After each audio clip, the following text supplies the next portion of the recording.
নমস্কাৰ কৰ্মচাৰী আৰু পেঞ্চনৰ কাৰণে অত্যন্ত এটা ভাল খবৰ প্ৰকাশ পালে নতুনকৈ ডিএ বৃদ্ধিৰ যি সূচকাংক আপোনালোকে স্ক্ৰীনত নিশ্চয় দেখিছে ভাৰত চৰকাৰ শ্ৰম এণ্ড ৰোজগাৰ মন্ত্ৰালয়ৰ ফালৰ পৰা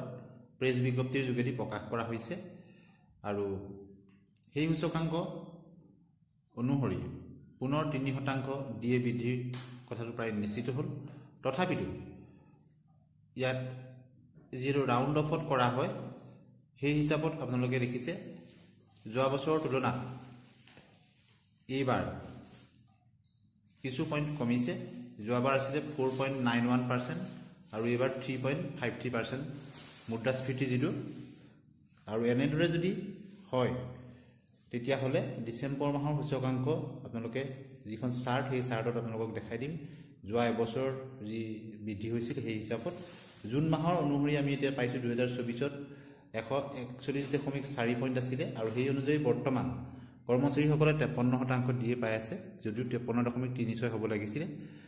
কিন্তু ৰাউণ্ড অফত কৰা হয় সেই হিচাপত এটা নতুন সূচকাংক অনুসৰি কিমান দিয়ে বৃদ্ধি হ'ব গতিকে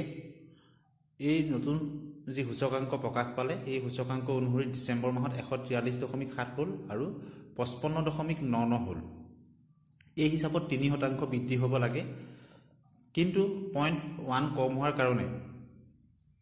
হয়তো 2% দিও বৃদ্ধি হ'ব পাৰে কিয়নো আপোনালোকে নিশ্চয় জানে মাত্ৰ 1.1 পইণ্ট কম হ'ল 56% লৈ আৰু যেহেতু সূচকাংকবিলাক ৰাউণ্ড অফত কৰা হয় যদি 55 ৰাউণ্ড অফত কৰা হয় তেতিয়া হলে 2% বৃদ্ধি পাব আৰু যদি তাক ৰাউণ্ড কৰি 56 কৰা হয় তেতিয়া হলে 3% পুনৰ ডিএ বৃদ্ধিৰ সম্ভাৱনা প্ৰবল হৈ উঠিলে আৰু হোলিৰ পূৰ্বে ইয়াৰ ঘোষণা কৰিব প্ৰতি বছৰে ঘোষণা কৰে মাৰ্চ মাহত আৰু তেতিয়া হলে আপোনালোকে জানুৱাৰী ফেব্ৰুৱাৰী মাৰ্চ 3 মাহৰ এৰিয়াৰ লাভ কৰিব আৰু এপ্ৰিল মাহৰ পৰা লাভ কৰিব এতিয়া হিচু অন্যটা খবৰলৈ অষ্টম পে কমিশন ডিএ বৃদ্ধিৰ পিছত চৰকাৰী কৰ্মচাৰীসকলে পাব আন এক ডাঙৰ খবৰ আৰু এই হিচাপত দাবী জনাইছে ব্যয় সচিবে বছৰৰ প্ৰথম পৰ্যায়ত ডিএ হোলিৰ পূৰ্বে ঘোষণা কৰে কেন্দ্ৰীয় চৰকাৰে আৰু এই হিচাপত মাৰ্চ মাহত ডিএ বাঢ়িব পাৰে আৰু তাৰ সূচকাংক ইতিমধ্যে আপোনালোকে গম পালে আৰু ইয়াৰ পিছত এপ্ৰিলত অষ্টম দৰমহা আয়োগৰ বাবে ৰেফাৰেন্সৰ চৰ্তাৱলী চূড়ান্ত কৰাৰ কাম এতিয়ালৈকে বাকি হৈ আছে আৰু এই টাৰ্মছ অফ ৰেফাৰেন্স চূড়ান্ত কৰিবলৈ কেইবা মাহো সময় লাগিব পাৰে বুলি জনাইছে ব্যয় সচিব মনোজ গুভিলে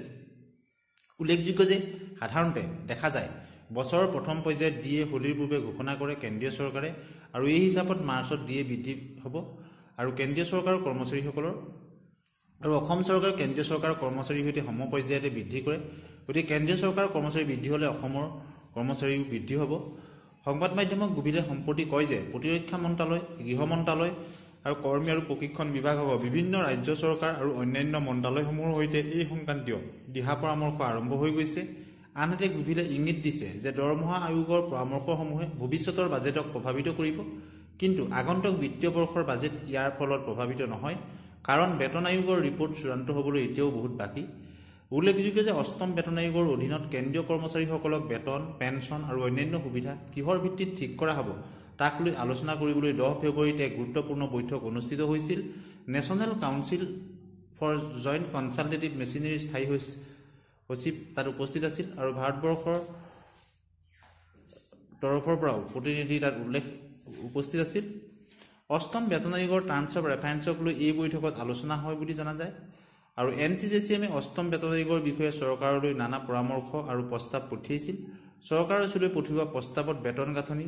অৱসৰকালীন সুবিধা মৰ্যাদাপূৰ্ণ জীৱন আদি পৰামৰ্শলৈ তেওঁলোকে দিছিলে লগতে বিভিন্ন বেতন স্কেল একত্ৰীকৰণ আৰু পাৰিবাৰিক পেঞ্চন পৰিৱৰ্তনৰ দাবীও তেওঁলোকে উত্থাপন কৰিছিল ইয়াৰ উপৰি ডিএ বৃদ্ধিক লৈ পুৰণি নিয়ম পুনৰ আৰম্ভ কৰাৰ দাবী জনোৱা হৈছিল চৰকাৰী কৰ্মচাৰীসকলৰ দাবী যে লেভেল 2 হৈতে লেভেল 1ক একত্ৰীকৰণ কৰা উচিত আনহাতে লেভেল 4 হৈতে লেভেল 3ক একত্ৰিত কৰা উচিত কেন্দ্ৰীয় চৰকাৰৰ কৰ্মচাৰীসকলৰ পঞ্চম বেতন আয়োগৰ সময়ত নিয়ম আছিল যে ডিএ 50% পাৰ হলে সেয়া মূল বেতনৰ সৈতে সংযুক্ত হৈ যায় আৰু অষ্টম বেতন আয়োগতো যাতে সেই নিয়ম ঘূৰাই অনা হয় তাৰ বাবে দাবী জনোৱা হৈছে উল্লেখযোগ্য যে ডিএ 50% পাৰ হোৱাৰ পিছৰৰ পৰা মূল বেতন বৃদ্ধিক লৈ জল্পনা কল্পনা আৰম্ভ হৈছিল গতিকে আজিৰ ভিডিঅ'ত এই গুৰুত্বপূৰ্ণ খবৰকেইটা আগবঢ়াই দিলোঁ এনে ধৰণৰ খবৰৰ কাৰণে চেনেলটো সাবস্ক্ৰাইব কৰি দিব